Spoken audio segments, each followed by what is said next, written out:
कन्हैया की प्राप्ति होगी कि नहीं। और यह प्रश्न आपने किया है तो सर्वोत्तम प्रश्न है, इससे ऊंचा कोई प्रश्न नहीं होता।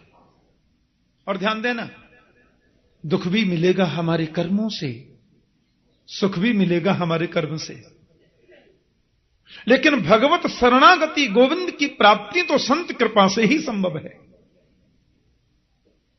इसलिए दुख और सुख तो हमें मिलने वाले हैं।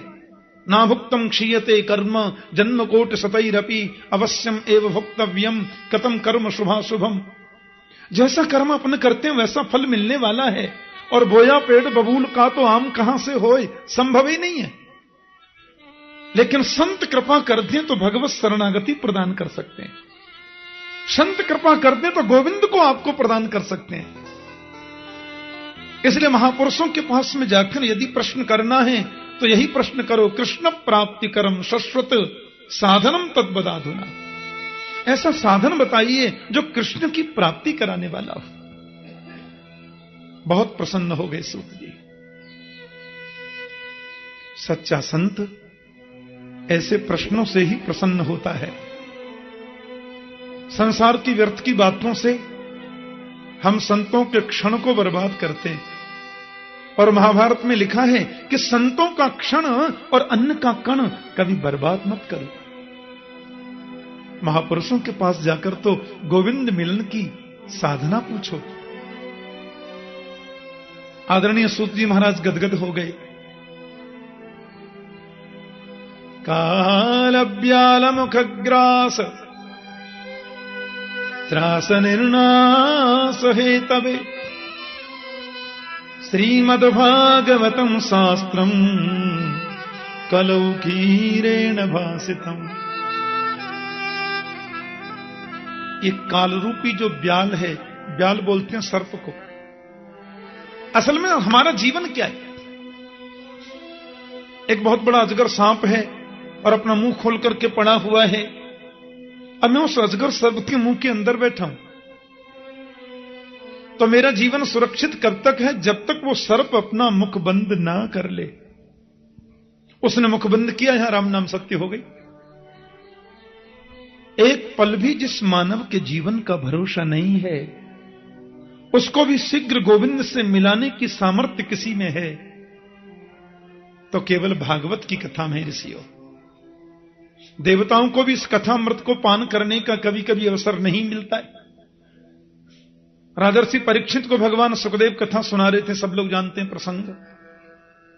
अमृत सुधा को लेखन के देवता लोग आए, कलश सामने रखा और बोले परीक्षित को जो आप अमृत पिला रहे हैं कथामृत, वो हमें दे दीजिए, और इस भागवतामृत को परीक्षित को पिला हमको दे दीजिए, और ये स्वर्ग का अमृत परीक्षित को प्रदान करें, तो सर्प भय से परीक्षित को मोक्ष मिलेगा और संसार भय से हमें मुक्ति मिलेगी। सुखदेव जी बोले कर तो देता, पर देवताओं ने जो भागवतामृत की तुलना स्वर्ग के अमृत से करी, ये मुझे प्रिय नहीं लगा। देखो तो स्वर्ग का अमृत है क्या?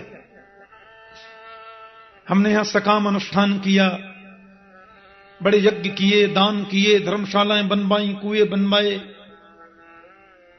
और वो सब सकाम किया तो उसका फल होता है हम स्वर्ग में जाते हैं, और जब तक हमारी एफडी जमा है हम स्वर्ग में रहते हैं। और तेतम भुक्त्वा स्वर्गलोकम विशालम क्षीणे पुण्ये मर्त्यलोकम विशंति। जैसे ही पुण्य क्षीण हुआ हम फिर मृत्युलोक में गिर जाते हैं। तो पुनरपि जननम पुनरपि मरणम पुनरपि जननी जठरे शयनम।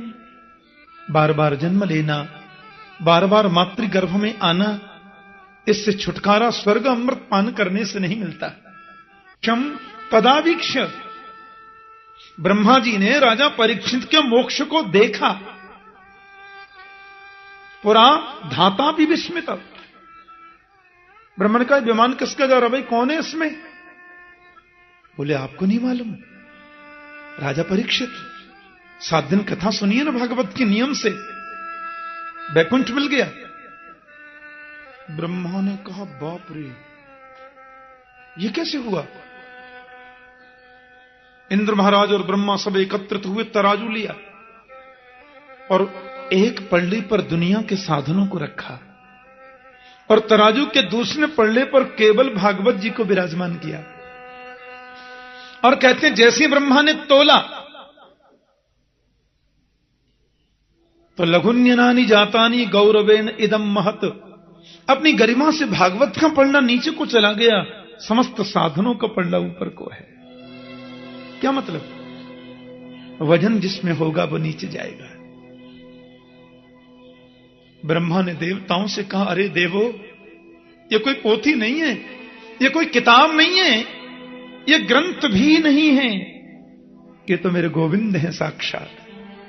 तेनेयं वांग्मयी मूर्ति प्रत्यक्षा वर्तते हरे, ये तो हरि का वांग्मय स्वरूप है साक्षात।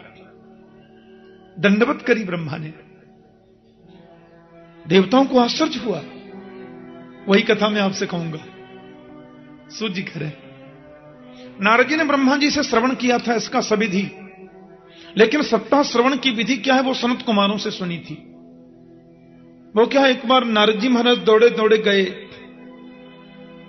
तीव्र गति से जा रहे थे, कुछ चिंतित भी थे। बोलो जय श्री कृष्ण। और विशाला क्षेत्र में बद्रीनाथ धाम में पहुंचे तो सनत कुमारों ने पूछा, क्या बात है? कथम ब्रह्मन दीन मुख कुतश्चिंता तुरो भवान, आपको देखने से तो रोने वाला भी हंस जाता है, क्योंकि आप तो आनंद मूर्ति हैं। यो यह श्रद्धस्स एव स, गीता में गोविंद कहते हैं, जिसके प्रति हम श्रद्धा करते हैं धीरे धीरे श्रद्धास्पद के गुण हमारे जीवन में आने लग जाते हैं।